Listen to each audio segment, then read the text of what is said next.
Welcome to 10 star news. ఇక details చూసుకున్నట్లయితే గత ప్రభుత్వంలో పొదలకూరు మండలంలోని జరిగిన అవినీతి అక్రమాలు వెలుగులోకి తీసుకొచ్చి వైసీపీ వాళ్ళు తిన్నదంతా కక్కిస్తామని మాజీ మంత్రి సర్వేపల్లి ఎమ్మెల్యే సోమిరెడ్డి చంద్రమోహన్ రెడ్డి అన్నారు. నెల్లూరు జిల్లా పొదలకూరు మండలం నావూరు గ్రామంలో మంగళవారం రాత్రి ఎన్టీఆర్ విగ్రహాన్ని ఆయన ఆవిష్కరించారు.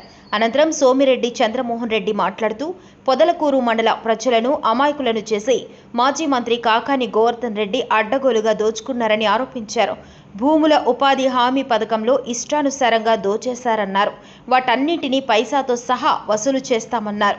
ఒక్కసారి జడ్పీ చైర్మన్గా 2 సార్లు ఎమ్మెల్యేగా గెలిచి మండలాన్ని అభివృద్ధి చేయకుండా కొండలు గుట్టలు కరిగించేశారన్నారు. నేను జనం కోసం బ్రతికితే కాకాని ధనం కోసం గడ్డి తింటారన్నారు.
ఒక మాట చెప్తుండా, వాళ్ళు ఏమేమి తినేశారు, ఏమేమి రికార్డులు మార్చారు, అవన్నీ అంటే ఎన్ఆర్ఈజిఎస్ పనికాహార పథకం నుంచి మొత్తం భోంచేసేస్తుండారు.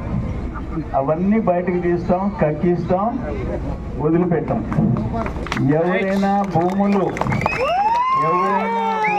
అక్రమాలు చేస్తుంటే తిరిగి రాయిస్తాం, వదిలిపెట్టే ప్రసక్తిలే. తప్పుడు కేసులు పెట్టి ఉంటే తప్పుగా అనిపించి తీర్తారు, వదిలిపెట్టే ప్రసక్తిలే. నాకు అర్థం కాదు ఏంటంటే పొదలకూరు మండలం అసలు ఎట్ట భరించారు ఇతన్ని. వాళ్ళన్న మంత్రి ఉన్నప్పుడు, అప్పుడు కాంగ్రెస్ టైంలో, ఆయన జిల్లా పరిషత్ చైర్మన్ ఉన్నప్పుడు, ఆయన ఎమ్మెల్యేగా ఉన్నప్పుడు నాకైతే ఆశ్చర్యం. నా ఉద్దేశంలో పొదలకూరు ప్రజలు అమాయకులు. లేకపోతే ఒక్క పని, ఒక కండలేరేయడం కాలువ, ఒక దక్షిణ కాలువ, ఒక హాస్పిటల్, ఒక మెగా వాటర్ ప్లాంట్, ఒక అన్న క్యాంటీన్, ఏదైనా ఒక మంచి పని ఒక్కటి చెప్పమను లేదు. కానీ చాలా గొప్ప పనులు చేశాడు కదా. వరదాపురం ఎత్తేసాడు కదా, మగళూరు ఎత్తేసాడు కదా, మరుపూరు ఎత్తేసాడు కదా, ముదిగేడు ఎత్తేసాడు కదా, ప్రభగిరిపట్నం కొండలు ఏమైపోయినాయి. 60,000 టవర్కి ఇస్తుంటే 4 కాళ్ళు పడి 20 సెంట్లు దెబ్బతింటుంటే, 20 సెంట్లు ఒక ఎకరా వాల్యూ పడిపోతుంటే 50,000 60,000 ఇచ్చేది పోరాడి ఆపేసి, ఎలక్షన్ ఆపేసేసి 6 లైన్లు కర్ణాటక, తమిళనాడు, మొత్తం ఒరిస్సా పోతుంటే ఆపేసిన తర్వాత ఆ పవర్ గ్రిడ్ కార్పొరేషన్ వాళ్ళు వచ్చారు. ఒకరోజు వచ్చారు, ఒప్పుకోలే. రెండో రోజు వచ్చారు, ఒప్పుకోలే. నీ కైలు వేస్తా, నీకు ఎవరికన్నా పొలాలు లేకుండా ఉండవు. నీ పొలంలో ఆ 4 చక్రాల టవర్ వేసి ఆ పైన హై టెన్షన్ లాగుతా, 50,000 ఇస్తా. అప్పుడు నువ్వు నీ ఫ్యామిలీ ఏమనుకుంటారు, అప్పుడు తెలుసు నీకు. అంటే బేరం చేసి టవర్కి 3,50,000 చేయించా. వాళ్ళు చెప్పారు, రవి ఇచ్చినప్పుడు మీరు మాట్లాడిన మాటలు మేము మర్చిపోలేము. ఈరోజు మీ వల్ల 50,000 60,000 వచ్చే టవర్కి ఇండియా మొత్తం 3,50,000 ఫిక్స్ అయిందంటే అది మీ వల్ల ఫిక్స్ అయిందని చెప్పారు. అట్లా జనం కోసం బతికాం.